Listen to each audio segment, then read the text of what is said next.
Hello everyone, அஸ்ஸலாமு அலைக்கும். Welcome back to my channel. இன்னும் ஒரு சூப்பரான ரெசிபி ஒன்றில் உங்கள் எல்லாரையும் சந்திக்கிறதுல ரொம்பவே சந்தோஷம்.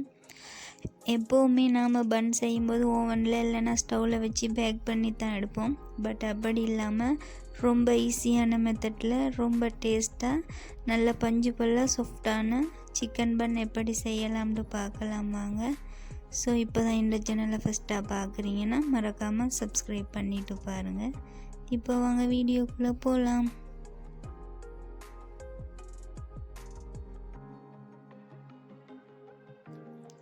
ஒரு மிக்சிங் பவுலில் ஒரு கப் அளவு இளம் சூடான பால் சேர்த்துக்கொள்ளலாம். பார்த்தீங்கன்னா நான் ஃப்ரெஷ் மில்க் எடுத்திருக்கேன். ஃப்ரெஷ் மில்க் இல்லைன்னா மில்க் பவுடரை கரைச்சிட்டும் சேர்த்துக்கொள்ளலாம். இது கூட ஒரு டீஸ்பூன் அளவு ஈஸ்ட் சேர்த்துக்கொள்ளலாம். அடுத்தது பார்த்தீங்கன்னா ஒரு டீஸ்பூன் சீனி சேர்த்து நல்லாவே மிக்ஸ் பண்ணி கொள்ளுங்க. மிக்ஸ் பண்ணதுக்கு அப்புறமா துணி அல்லது டவலால் மூடி விட்டு கொள்ளுங்க. ஒரு 5 நிமிஷத்துக்கு அப்புறமா ஓப்பன் பண்ணி பார்க்கலாம். ஈஸ்ட் நல்லாவே ஆக்டிவ் ஆகட்டும். இப்போ ஓப்பன் பண்ணி பார்க்கலாம். பாருங்கள், ஈஸ்ட் நல்லாவே ஆக்டிவ் ஆகிட்டு இப்போ ஒரு ஸ்பூனால் நல்லா மிக்ஸ் பண்ணி கொள்ளுங்க. மிக்ஸ் பண்ணிவிட்டு 2 கப் அளவு கோதுமை மாவு சேர்த்துக்கொள்ளலாம்.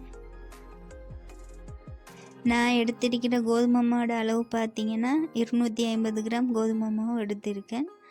இது கூட தேவையான அளவு உப்பு சேர்த்து நல்லாவே மிக்ஸ் பண்ணி கொள்ளுங்க. மிக்ஸ் பண்ணிவிட்டு கொஞ்சம் கொஞ்சமாக பால் சேர்த்து நல்லாவே பிசைஞ்சு எடுத்துக்கொள்ளலாம். பால் சேர்க்கணுன்னு கட்டாயம் இல்லை, இளம் சூடான தண்ணி சேர்த்தே நல்லா மாவை பிசைஞ்சு எடுத்துக்கொள்ளலாம். எந்த பிரச்சனையும் இல்லை. நாம் பால் சேர்த்து பிசைஞ்சு எடுக்கிறதுனால நம்மளுக்கு நல்ல டேஸ்ட்டாகவே இந்த பன் கிடைக்கும். அதனால தான் நான் பால் சேர்த்துருக்கேன். நாம் மாவை பிசைஞ்சு எடுக்கும்போது இறுக்கமாக இல்லாமல் நல்லா சாஃப்டாகவே பிசைஞ்சு எடுத்துக்கொள்ளுங்க. பாருங்கள், இந்த மாதிரி பிசைஞ்சு எடுத்துக்கொள்ளணும். அதுக்கப்புறமா மேலால் ஆயில் சேர்த்து நல்லா அப்ளை பண்ணிவிட்டு ஒரு 20 நிமிஷத்துக்கு ரெஸ்ட் பண்ண விடலாம். அடுத்ததாக நம்ம இந்த பன்னுக்கு ஸ்டஃபிங் செய்யலாம். ஸ்டவ்வில் ஒரு பேன் வச்சுட்டு ஒரு 2 டேபிள் ஸ்பூன் ஆயில் சேர்த்துக்கொள்ளுங்க. ஆயில் நல்லா சூடானதும் 200 கிராம் அளவு பெரிய வெங்காயத்தை குட்டி குட்டியாக கட் பண்ணி அதை உள்ளே சேர்த்துக்கலாம். சேர்த்துட்டு ஒரு பச்சை மிளகாய் எடுத்து அதையும் குட்டி குட்டியாக கட் பண்ணியிருக்கேன், அதையும் சேர்த்துக்கொள்கிறேன். வாசனைக்காக கொஞ்சமாக கருவேப்பிலை சேர்த்து நல்லாவே மிக்ஸ் பண்ணி விடலாம். மிக்ஸ் பண்ணதுக்கு அப்புறமா ஒரு 1/4 டீஸ்பூன் அளவு மஞ்சள் சேர்த்து நல்லாவே மிக்ஸ் பண்ணி கொள்ளுங்க. இந்த மாதிரி வதங்கி வரும்போது இதுக்கு தேவையான அளவு உப்பு சேர்த்து நல்லாவே மிக்ஸ் பண்ணி கொள்ளலாம். வெங்காயம் நல்லாவே இந்த மாதிரி கண்ணாடி பதத்துக்கு வதங்கி வந்ததுக்கப்புறமா ஒரு tablespoon ginger garlic paste சேர்த்து அதையும் நல்லா பச்சை வாசனை போகும் வரைக்கும் வதக்கி விட்டு கொள்ளலாம். 150 கிராம் அளவு சிக்கன் எடுத்து உப்பு மஞ்சள் சேர்த்து கொஞ்சமாக தண்ணி சேர்த்து வேக வச்சு இந்த மாதிரி சின்ன சின்னதாக பிச்சு எடுத்துருக்கேன், அதை உள்ளே சேர்த்துக்கலாம். சேர்த்து நல்லாவே மிக்ஸ் பண்ணி கொள்ளுங்க.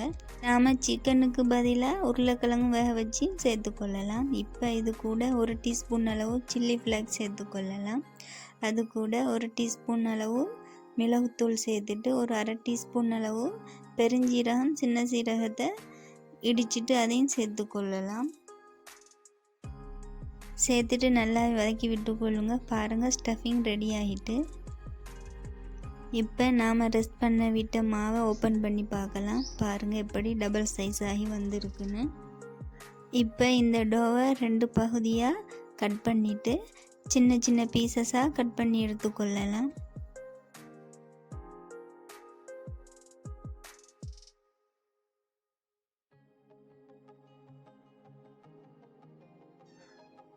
இப்போ எல்லாத்தையும் கட் பண்ணியாச்சு. இப்போ ஒவ்வொரு பீசஸாக எடுத்து இந்த மாதிரி உருண்டை பிடிச்சி எடுத்துக்கொள்ளுங்க. பாருங்கள், இப்போ உருண்டை பிடிச்சி எடுத்தாச்சு. அடுத்ததாக ஒரு ஒர்க்கிங் ஏரியாவில் கொஞ்சமாக கோதுமை மாவு டஸ்ட் பண்ணிவிட்டு நம்ம உருண்டை பிடிச்சி வச்சுருந்த போலையை வச்சு திரட்டி எடுத்துக்கொள்ளலாம்.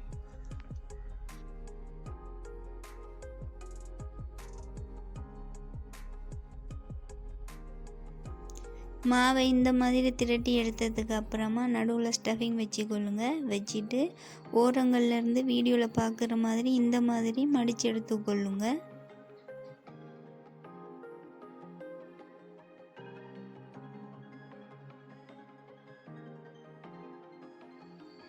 இந்த மாதிரி மடித்து எடுத்துட்டு நடுவில் நல்லா ப்ரெஸ் பண்ணிவிட்டு மெல்லிசாக தட்டி எடுத்துக்கொள்ளுங்க.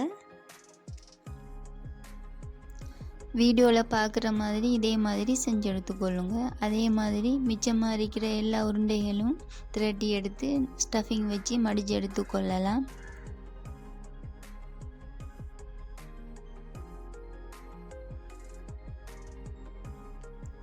நாம் மாவை திரட்டி எடுக்கும்போது ஆகும் மெல்லியதாக இல்லாமலும் தடிப்பமாக இல்லாமலும் பார்த்து திரட்டி எடுத்துக்கொள்ளுங்க.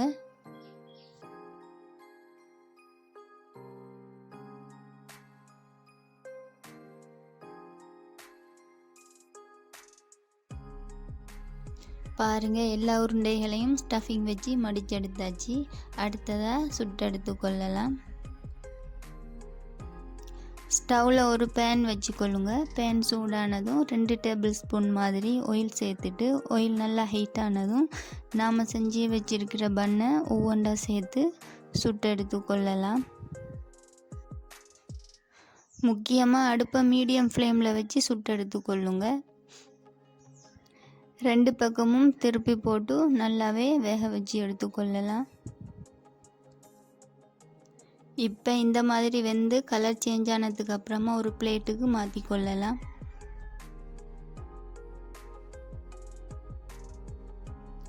எகெயின் அதே மாதிரி மிச்சம் அரிக்கிற எல்லா பன்னையும் சுட்டு எடுத்துக்கொள்ளலாம். முக்கியமாக பார்த்தீங்கன்னா இந்த பன் செய்கிறதுக்கு அதிக டைமும் எடுக்காது, அதிக ஆயிலும் போகாது. இந்த மாதிரி செஞ்சு எடுத்துக்கொள்ளுங்க, ரொம்பவே டேஸ்ட்டாக இருக்கும். நாம் ஓவனில் இல்லைன்னா ஸ்டவ்வில் பேக் பண்ணி எடுக்கிறேன்டா நாம் மாவை ரெஸ்ட் பண்ண விட்டு அதுக்கப்புறமா ஸ்டஃபிங் சேர்த்துட்டு திரும்பவும் அதை 10 நிமிஷத்துக்கு ரெஸ்ட் பண்ண விட்டு திரும்ப பேக் பண்ணி எடுக்கிறதுக்கு ரொம்பவே டைம் ஆகும். பட் அப்படி இல்லாமல் நான் சொன்ன மெத்தடை ஃபாலோ பண்ணி இந்த மாதிரி செஞ்சு பாருங்கள். நல்ல சூப்பரான சாஃப்டான பன் ரெடி ஆகிட்டு. இப்போ இந்த பண்ணை கட் பண்ணி காட்டுறேன் பாருங்கள் உள்ளுக்கு எப்படி இருக்குன்னு. மார்னிங் பிரேக்ஃபாஸ்ட்டுக்கு இல்லைன்னா ஈவினிங் ஸ்நாக்ஸ் இந்த மாதிரி செஞ்சு கொடுத்து பாருங்கள். வரப்போகிற நோன்பு காலங்களில் இஃப்தாருக்கு கூட இந்த மாதிரி ஒருக்கா ட்ரை பண்ணி பாருங்கள். ரொம்பவே ஈஸியான பன் ரெசிபி இது. பாருங்கள் எவ்வளோ சாஃப்டாக இருக்குன்னு. ஸோ அவ்வளவு தான். இன்னும் ஒரு சூப்பரான ரெசிபி ஒன்றில் உங்கள் எல்லாரையும் சந்திக்கிறேன். தேங்க்ஸ் ஃபார் வாட்சிங்.